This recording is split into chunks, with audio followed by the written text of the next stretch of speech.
دا دلان وچ بے احمد دا خزانہ ہونا چاہیدا لباں تے کملی والے دا لباں تے کملی والے دا ترانہ ہونا چاہیدا او جدوں وقت نزا ہوئے مدینے دی فضا ہوئے آمین کہہ چھڑو جدوں وقت نزا ہوئے مدینے دی فضا ہوئے اکھاں دے سامنے منظر اکھاں دے سامنے منظر سہانا ہونا چاہیدا وفا ابو بکر دی تک کے وفا ابو بکر دی تک کے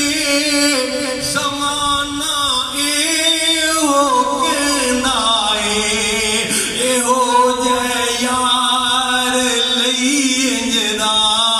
اے ہو جے یار لئی انجدا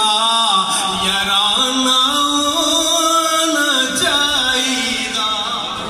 وہ کمال کر دیتی ابو بکر صدیق رضی اللہ تعالیٰ عنہ نے جنہوں نے دنیا کے سامنے اس بات کا اظہار کیتا کہ ہمارا امام خاتم الانبیاء ہے ہمارا نبی خاتم النبیین ہے اور ہم اس نبی کو ماننے والے ہیں جو صدیق کا امام ہے جو فاروق کا امام ہے جو عثمان کا امام ہے جو علی حیدر مرتضیٰ کا امام ہے جو طلحہ و سعید سعد و سعید کا امام ہے جو طلحہ و زبیر کا امام ہے حضرات ہمارا امام بدر والوں والا امام ہمارا امام وہ ہے جو احد والوں کا امام ہے حنین والوں کا امام ہے خیبر والوں کا امام ہے ہمارا امام وہ ہے جو صلحاء کا امام ہے عتیہ کا امام ہے محدثین کا امام ہے ہمارا امام وہ ہے جو ساری امت کا امام ہے اور سن لو میری اس بات کو اور میرے اس عقیدے کو ہماری مخالفت کرو اور ہمیں گالیاں دو ہمیں مندہ بولو